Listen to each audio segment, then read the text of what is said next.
이게 좋은 인연은 좋은 대로, 나쁜 인연은 나쁜 대로 모두 다 내 마음과 업이 불러온 손님이라는 걸 알아야 된다는 거죠. 자기 기준에서 좋지 않은 인연들은 왜 나에게 이런 일이라고 탓하지만은 무엇이 어찌 됐든 그 모두를 환영하고 맞아들여야 된다는 거죠.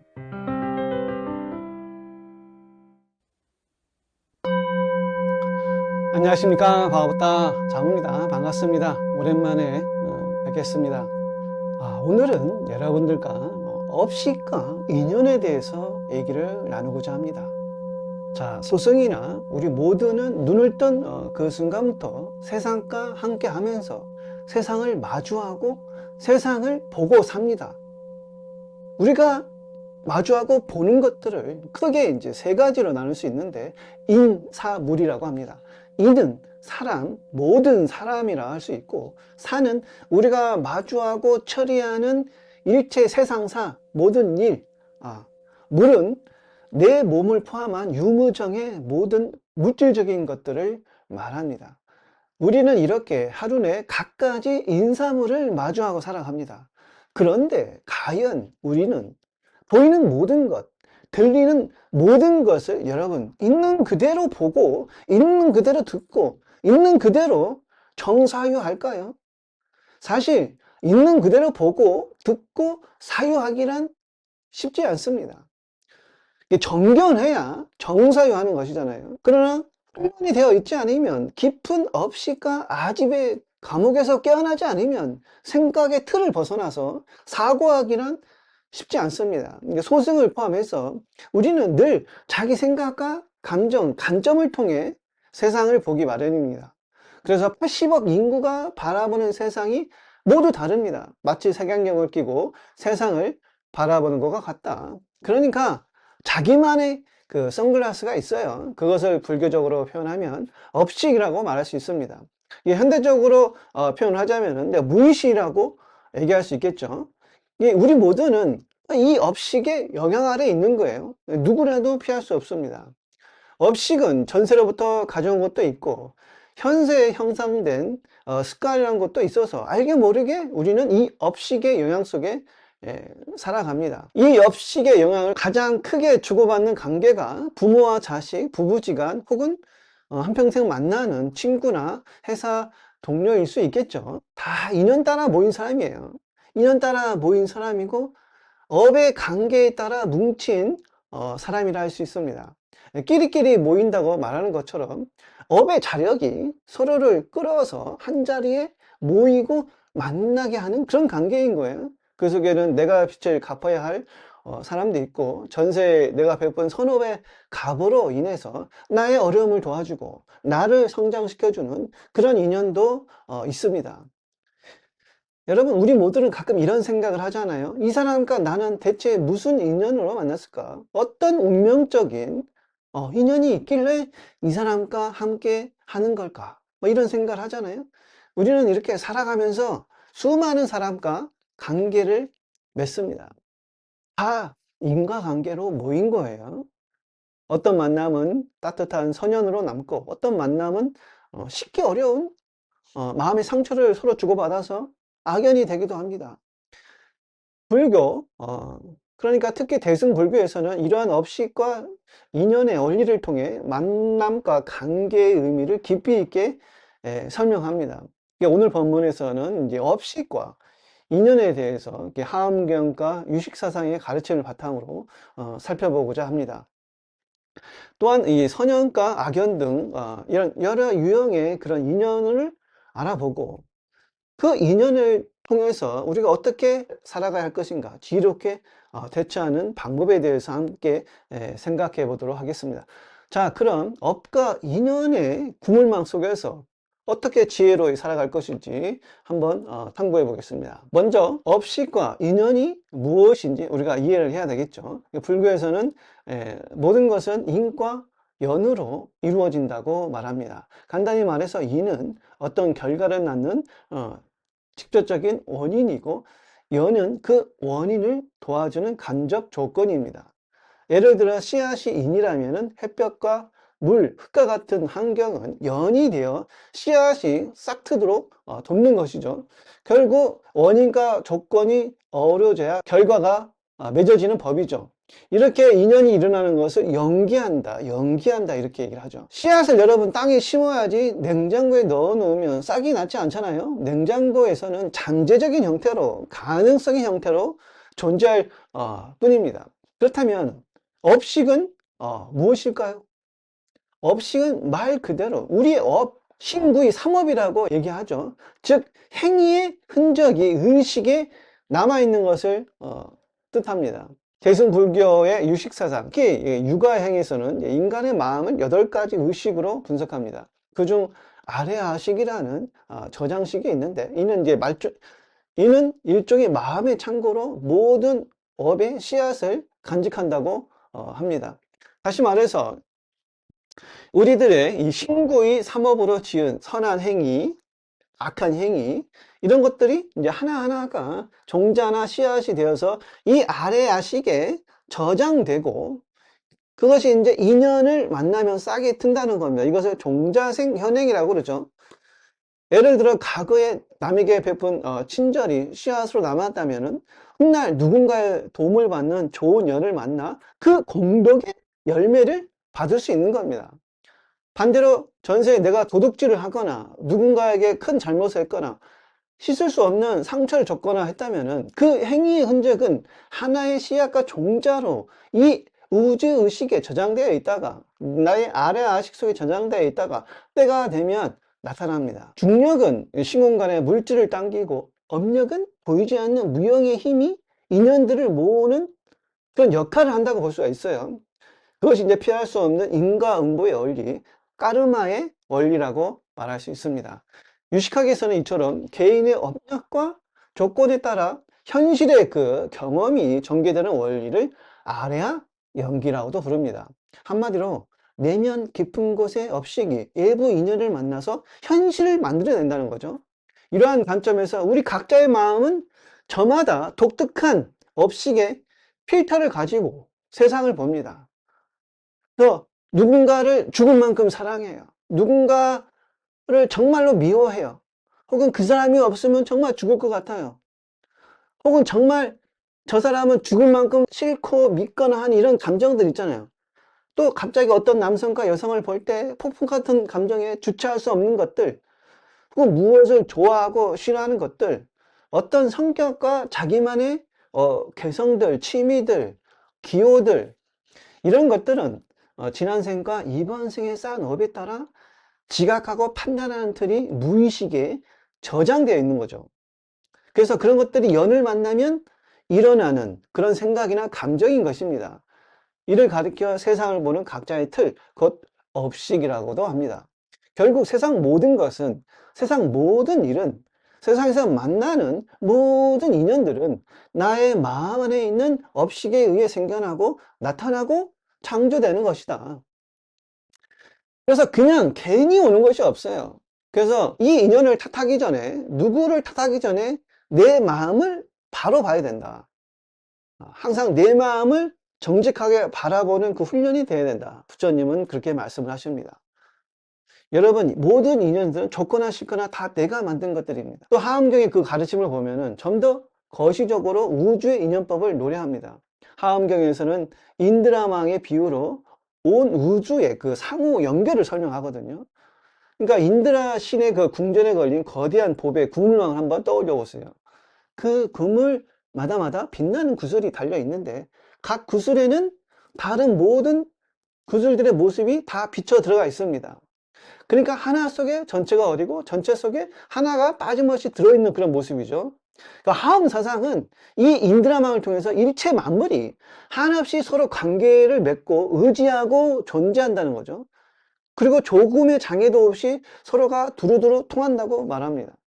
그러니까 내 주변의 작은 인연 하나가 사실은 우주의 거대한 그물망의 진동과도 같다는 그런 뜻이죠.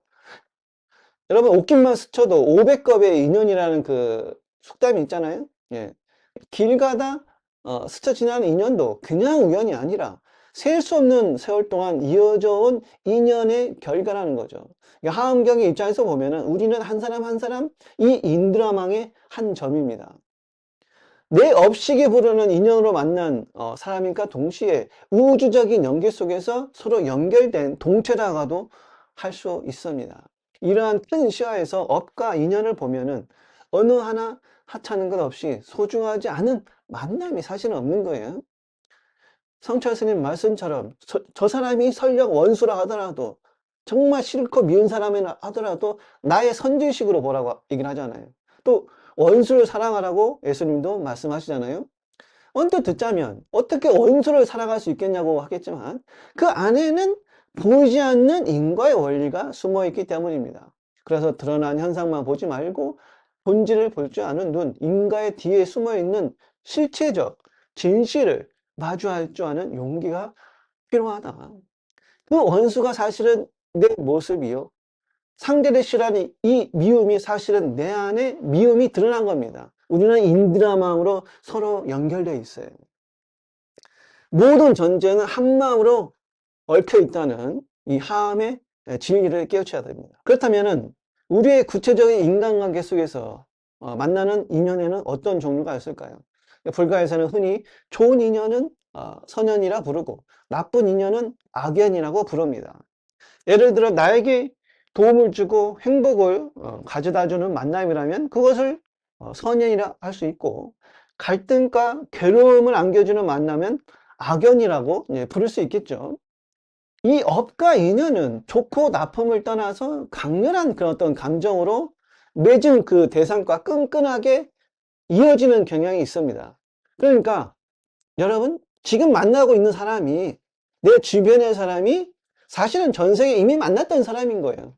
또 그리고 지금 만나고 있는 사람이 사실은 내세에 또 만날 사람이기도 한 겁니다. 와, 저 인간 정말 지긋지긋해. 절대 다시 만나지 말아야지 해도 그 사람과의 관계에서 우리가 해탈을 이루지 못했다면은, 그러니까 육체적 거리가 아닌 정신적이고 심적인 마음의 끓음이 남아있다면 이것이 곧 업력이 됩니다. 업력이 돼서 그 사람과 다시 만나게 됩니다. 업력과 업력이 서로를 만나게 해요. 인간은 여러분 계속 순환하면서 돌고 돕니다. 그래서 윤회가 끝이 없다고 말하는 거예요. 원수가 다시 원수가 되고 돌고 도는 거예요. 인과가 악순환됩니다. 그래서 예수는 사랑을 가르치고 붓다는 자비를 말하잖아요. 용서하라 이거예요. 사랑하라 이거예요. 누구를 위해서요? 상대를 위한 것도 있지만 무엇보다 자신을 위해서입니다. 그런 마음이야말로 윤회를 끊는 시작인 거거든요. 그래서 미운 사람을 위해 기도할 줄 알아야 됩니다. 그것은 자신을 위한 치유이다. 독화살 쏜 놈 탓해봐야 소용없어요. 그 시간에 빨리 독화살을 뽑고 나 자신을 치유해야 됩니다. 그렇지 않습니까? 나에게 욕짓거리를 한 사람 미워봐야 소용없어요. 그 욕짓거리에 상처받고 있는 내 감정을 먼저 살펴봐야 돼요. 이처럼 선연이든 악연이든 결국 전생과 금생에 우리가 지은 업의 결과로 맺어진 그런 관계임을 알면은 이 얽힌 인연을 대하는 우리의 태도에도 경각심이 생길 겁니다. 선연은 더욱 선연으로 이어가고, 악연이라 해도 그 역시 내가 해결하고 마주해야 할 인연이라는 자각이 있게 되면 그 악연을 선연으로 바꿀 수가 있죠. 악연이 선연으로 변하고 인과가 악순환되지 않습니다. 윤회의 고리에서 벗어날 수 있는 그 시작이 되는 겁니다. 내 주변을 한번 생각해 보세요. 어떤 이는 내 삶에 도움을 주는 좋은 조건으로 다가오고, 어떤 이는 시련과 장애를 줌으로써 오히려 나를 단련시키는 역경의 인연으로 다가오기도 하지 않습니까? 우린 그것을 악연이라고 얘기하지만, 뭐 재수 없었어 이게 치부하지만, 뒤돌아 생각해 보면 그런 인연들이 사실은 나를 성장시켜 주지 않았습니까? 그때 당시에는 걸림돌이었지만 지금 보니 그 걸림돌이 디딤돌이 되지 않았습니까? 그래서 오히려 감사해야 하는 그런 태도를 가져야 됩니다. 그리고 주요 포인트, 빨간 줄로 이제 밑줄 쫙. 이 모두는 세상사의 순역 성패, 내가 만나는 모든 사람, 모든 것, 모든 일체, 사실은 뭐라고요? 내 업식이 불러낸 겁니다. 그러니까 아까도 말씀드린 것처럼 누구를 탓하기 전에 내 마음을 바로 봐야 된다. 내 생각과 감정에 일어나는 그 모습을 편견 없이 바로 봐야 된다. 내 생각과 감정을 알아차림해야 된다. 어, 무의식의 종자들을 보는 깊은 깨어남이 있어야 된다. 이 좋은 인연은 좋은 대로, 나쁜 인연은 나쁜 대로 모두 다 내 마음과 업이 불러온 손님이라는 걸 알아야 된다는 거죠. 자기 기준에서 좋지 않은 인연들은 왜 나에게 이런 일이라고 탓하지만은 무엇이 어찌 됐든 그 모두를 환영하고 맞아들여야 된다는 거죠. 왜일까요? 사실은 아까도 말씀드린 것처럼 내 마음과 업이 불러온 손님이라 이거죠. 내 모습에 투영이 나타난 겁니다. 그래서 각각의 인연을 내 삶의 수업으로 받아들일 때 우리는 선연에도 집착하지 않고 악연에도 휘둘리지 않을 수 있을 겁니다. 다양한 형태들의 인연들이 있지만 이런 분류와 상관없이 모든 인연은 결국 내 업과 내 마음이 불러온 인연법의 산물이라는 사실은 편치 않습니다. 사람과의 관계도 그렇지만은 나는 이제 유독 물을 보면 싫어하고 혹은 어떤 동물을 싫어하고 높은 데 올라가면 고소공포증이 있고 이런 특이한 성향들도 있잖아요. 이런 것들도 전세로부터 가져온 것들이 많습니다. 예를 들어 물에 빠져 죽은 기억이 선명하게 업식에 저장되어 있다면 바다나 깊은 강물을 볼 때 그 사람은 물에 대한 공포가 심할 겁니다. 어릴 때 개에 물린 경험이 있다면 개만 봐도 무섭죠. 조건반사로 내 마음이 일어나는 겁니다.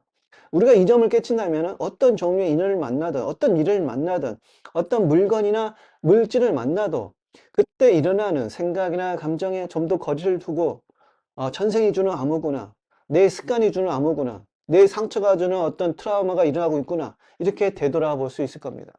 그래서 이런 알아차림이 있으면 거기에 휘둘리기보다 지혜롭게 대할 토대가 생긴다는 거죠. 그렇다면 구체적으로 선연이든 악연이든 각 인연을 지혜롭게 대하는 방법은 무엇일까요? 부처님과 많은 조사 스님들은 한결같이 자비와 정념 그리고 바른 견해를 강조합니다. 이를 각 유형의 인연에 적용해 보겠습니다. 먼저 첫 번째 선연을 대하는 지혜. 우리 삶에 좋은 영향을 주는 사람들, 이를테면 정말 헌신적이고 다정한 우리 부모님, 헌신적인 배우자, 진실한 친구를 만났다면은 그것은 참 귀한 선연입니다. 현생에서의 부유함이나 건강, 하는 일마다 잘 되는 행복한 인연들은 전생에서의 선행과 아름다운 삶을 통해 가꾼 인연의 가보가 내 삶에서 일어난 거예요. 이런 얘기가 있어요. 어떤 한의사의 전생을 보니까 그는 전생에서 조선 후기 때 산에서 약초를 캐서 시장에 내다 파는 약초 상인이었습니다. 그런데 그는 그 귀한 약초를 구할 때마다 그 약초를 정성껏 조제해 가지고 움막집에 살고 있는 어떤 할아버지 손녀에게 갖다 주는 거예요. 그 손녀가 병들어 있기 때문입니다. 사실 이제 그 병든 손녀의 어머니와 이 약초 상인은 인연이 있었는데 서로 사랑했던 사이였어요. 그런데 두 집안이 너무 가난해서 연을 맺지 못했고 그 여인은 보부상에게 시집을 갔고 얼마 후 딸을 낳고 죽었다는 겁니다. 비록 이제 자신의 딸은 아니지만은 자신이 사랑했던 여인의 딸이라서 이 약초 상인은 깊은 연민을 느꼈던 것이죠. 그래서 정성껏 치료해주고 그 손녀에게 지극정성을 다한 거예요. 병이 낫도록. 근데 그때 전생에 그렇게 정성을 쏟았던 그 손녀가 지금 한인사의 부인으로 온 겁니다. 은혜를 갚기 위해서.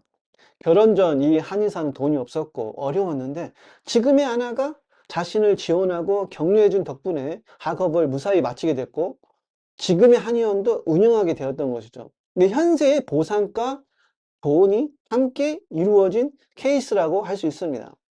이렇게 부인이 남편을 지극정성으로 보살펴 주거나 뭐 혹은 남편이 부인을 지극정성으로 보살펴 주거나 이게 다 전생의 보상과 보온이 이루어지는 관계일 수도 있다는 거죠. 부모와 자식의 관계도 마찬가지입니다. 하지만 여기에도 함정이 있습니다. 뭘까요? 바로 집착입니다. 이게 좋은 인연일수록 우리는 그것을 잃을까 두려워하거나 혹은 너무나 당연한 거여서 당연시하기 쉽습니다. 이게 부모의 사랑을 당연시하고 자신이 금수저로 태어났다고 다른 사람들을 무시하고 다른 사람의 삶을 통해서 배우지 못한다면 그 복부가 닿을 때 그 사람은 다시 0점부터 시작해야 됩니다. 혹은 더 참혹한 환경에서 시작해야 될 수도 있습니다. 여러분, 복도 영원하지 않고요. 재앙도 영원하지 않습니다. 불행도 영원하지 않습니다. 다 돌고 도는 거예요. 그래서 지혜로운 태도는 지금 내가 가진 것에 대해 감사할 줄 아는 마음, 전세에 베풀어 놓은 적금을 까먹지만 말고 더더욱 선업을 쌓고 복을 나눌 줄 아는 마음, 이타심입니다. 이 인연이 내게 온 것도 과거에 내가 지은 선업의 결과니까 감사히 여기고 더욱더 선업을 쌓아야 된다는 거죠. 그런 마음가짐이 있어야 복보가 영원한 겁니다. 예를 들어 부처님 제자 이 사리부는 전생에 베푼 한 그릇의 밥 공덕으로 부처님을 만나서 깨달음을 얻었다는 이야기도 있습니다. 그러니까 지금 내 곁에 좋은 인연으로 와 있는 사람이 있다면 그 인연이 더욱 선연으로 꼽히도록 보답하는 마음을 내야 되고 당연시 여기지 말아야 되고 감사할 줄 알아야 됩니다. 그래야 복을 아끼고 그 복을 계속 이어갈 수가 있다. 적금을 까먹지 않고 그 적금을 계속 부풀릴 수 있다. 갖는 것에 집착하면 독이 됩니다. 재물은 분유와 같다고 하잖아요. 뿌리면 비료가 되지만 가지고 있으면 오물이 됩니다. 그리고 또 한 가지 가지고 있어야 될 마음이 이 선연 역시 이 복보 역시 과거로부터 조건 지어진 것이니까 영원하지 않다는 이런 무상의 지혜를 잊지 않는 것이 중요하다. 좋은 것도 언젠가 변할 수 있음을 알 때 그건 역시 무상임을 알 때 지금의 복보를 한 단계 뛰어넘는 그런 숙승한 인연을 갖게 됩니다. 부처님의 경우를 한번 보세요. 그분은 충분히 자신의 그런 복보를 누릴 수 있었지만은 그 복보에 안주하지 않고 그 복보 자체를 안전히 뛰어넘어서 다른 세계로 들어갔습니다. 두 번째, 악연을 대하는 지혜가 있겠죠. 가장 우리를 힘들게 하는 과제는 아마 악연을 만났을 때일 겁니다. 나에게 상처를 주는 사람, 스트레스를 주는 사람, 원수가 된 사람, 피하고 싶은데 피할 수 없는 사람, 또 이런 인연들은 정말 피할 수 있다면 피하고 싶죠. 그렇지 않습니까? 그러나 불교에서는 이 악연 속에서야말로 우리의 큰 깨달음과 성장이 숨어 있다고 강조합니다. 여러분, 중생이 있어야 부처가 있고요. 장애가 있어야 해탈이 있습니다. 고통이 있어야 그 고통을 통해서 자유를 얻을 수 있습니다. 역경의 인연, 악연의 인연이야말로 놀라운 삶의 반전을 이룰 수 있는 기회라는 거죠. 대승보살의 가장 큰 덕목 중 하나가 인욕이잖아요, 인욕. 이것은 남이 준 어려움과 모욕을 참고 용서하는 수행입니다. 그런 역경의 인연, 악연이 있어야 사실은요, 내 마음에서 일어나는 숨겨진 감정들, 무의식의 그 잔재들, 끄름들을 알아차릴 수 있는 좋은 기회인 거예요.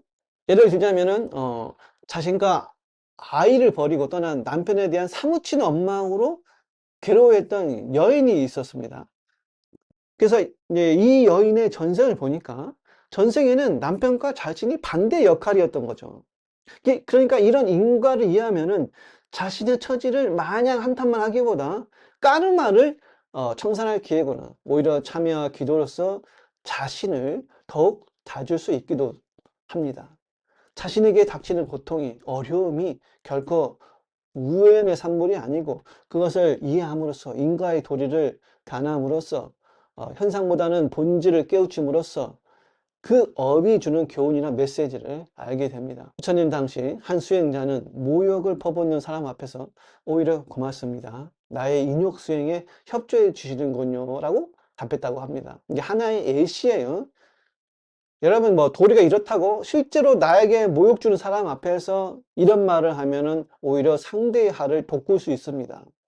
N밤을 때렸다고 오른밤을 내밀면 오히려 상대를 무시하거나 모욕할 수 있는 일이에요. 이 도리를 잘 이해해야지 고지고대로 적용하면 안 됩니다. 깊은 의미를 깨우쳐야 되는 거지. 이런 행위는 성자의 행위를 흉내내는 겁니다. 이게 진정한 마음 공부의 자세가 아니죠. 여하튼 우리도 조금씩 연습해 볼 수 있습니다. 우선 감정의 폭풍에 바로 휩쓸리지 않도록 마음을 챙기는 거죠. 하루아침이라도 저번 시간에 말씀드린 것처럼 호흡을 가다듬고 지금 내 가슴에 분노가 있는구나, 짜증이 있는구나, 뭐 이러이러한 감정이 일어나는구나 관찰합니다. 그리고 생각해 봅니다. 이 사람과 나도 결국 먼 과거 어딘가에서는 친했던 적이 있지 않았을까? 먼 과거 어딘가에서는 내가 이 사람에게 상처를 주지 않았을까? 그래서 내 업에 있어서 지금 이 사람을 통해 교통을 겪고 있지 않을까? 이렇게 바라보면은 그 미움의 대상이었던 사람도 다르게 보입니다. 사실 내가 가장 미워하는 사람은 전생에 나와 가장 크게 얽힌 사람일 가능성이 높습니다. 부부는 전생의 원수, 자식은 전생의 빚쟁이, 이런 말을 하잖아요. 부부 얘기는 뒤에 다시 하겠지만은, 나를 괴롭히는 사람이야말로 어쩌면 전생에 내가 가장 크게 빚진 상대일 수 있다는 거예요. 그렇다면 이번 생에 그 악연을 풀 기회가 온 겁니다. 업의 고리를 끊는 그런 방법이 있다는 거죠. 그래서 용서와 자비로 대응하는 게 여러분 어렵지만은 이로운 일입니다. 부처님은 원한으로 갚아서 풀리지 않고 오직 자비로서 풀린다고 가르쳤습니다. 기독교에서도 네 원수를 사랑하고 너를 박해하는 자를 위해 기도하라고 가르칩니다. 그 인연은 일단락이에요. 영원하지 않습니다. 예. 결국 동서양의 성현들이 공통으로 말하는 건 미움의 악순환을 끊는 길은 마음을 내려놓는 거라 이거지. 방어하는 거라는 거지. 이게 쉬운 일은 아니지만은 내가 누군가를 미워하게 되면 그 사람과 인연을 해소하는 것이 아니에요.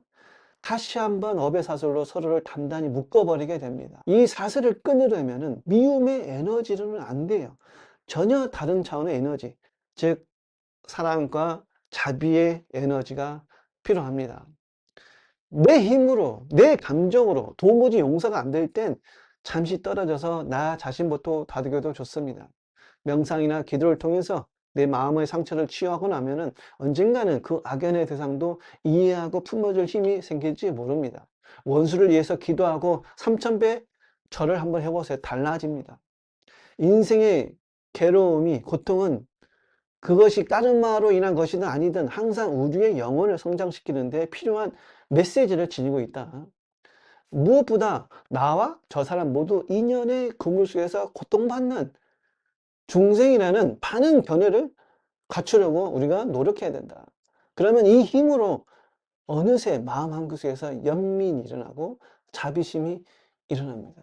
상처에 상처받지 않는 가슴을 지니게 됩니다. 저 사람이 저토록 성내는 것도 결국 무명과 업식의 소치잖아요. 그래서 그런 걸 깨닫게 되면 나까지 미워해서 되겠는가라는 마음을 갖게 되는 거죠. 이렇게 악연을 대하는 태도를 전환하면 그 사람과의 관계뿐 아니라 내 마음의 업식 자체가 정화됩니다. 악연 속에서 배우는 인욕과 용서는 결국 나의 참된 성품을 밝히는 수행이 되고 내 업식을 밝히는 큰 계기가 된다.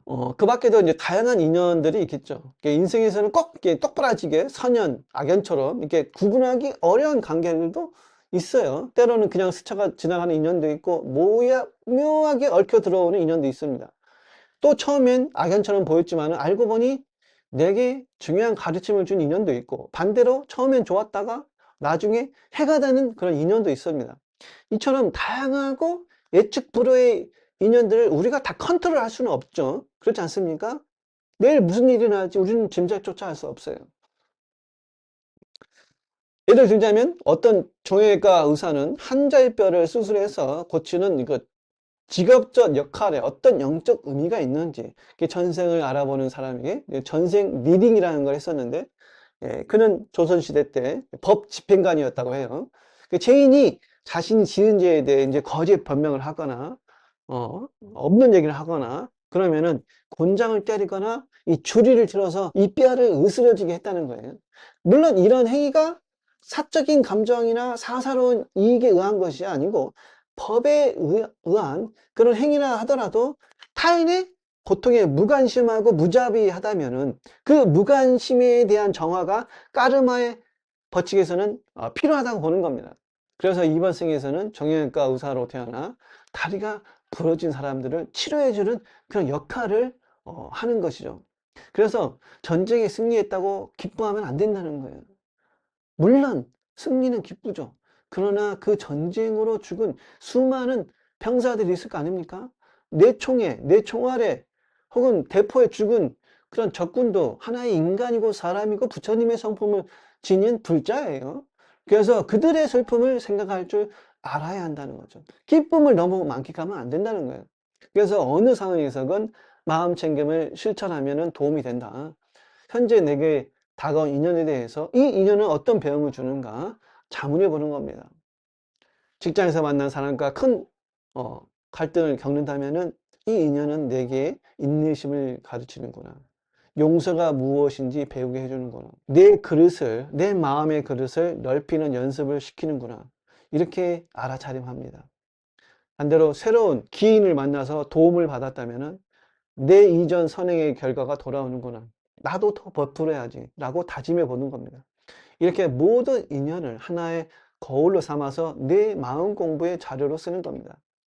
그러면 삶에서 만나는 다양한 사람 하나하나가 모두 나의 스승이 되어준다. 이런 태도는 여러분 두 가지 이득이 있습니다. 하나는 현실의 인간관계에서 오는 희로애락에 덜 휘둘리게 된다는 점이고, 사람 때문에 일이 일비하는 대신 한 걸음 물러서서 바라보는 마음의 여유가 생긴다. 다른 하나는 내 도량이라고 그러죠. 내 도량의 품이 점점 넓어져 간다는 겁니다.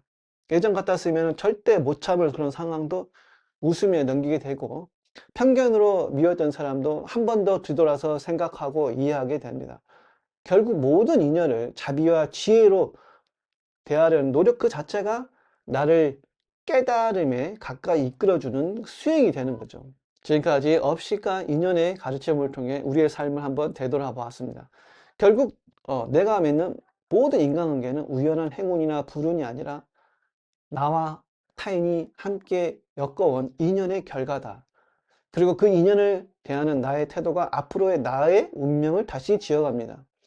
선연을 만나면 감사와 나눔으로 더욱 꽃피우고, 악연을 만나면 인욕과 자비로 그 악순환의 고리를 끊으라고 부처님은 말씀합니다. 마음이 업을 알지 못하면 받는 가보를 알지 못한다는 이 하엄경의 구절처럼, 우리는 흔히 스스로 지은 업과 인연을 깨닫지 못한 채 남 탓, 세상 탓, 뭐 조상 탓, 부모 탓, 뭐 이렇게 누군가를 탓하며 괴로워합니다. 그러나 부처님 법을 따라서 마음을 밝히면 괴로운 인연 속에서도 배우고 풀어야 할 인과의 매듭이 보입니다. 얽힌 매듭을 하나씩 자비로 풀 때 그 인연은 더 이상 괴로움의 굴레가 아니라 해탈의 실마리로 바뀌는 거죠.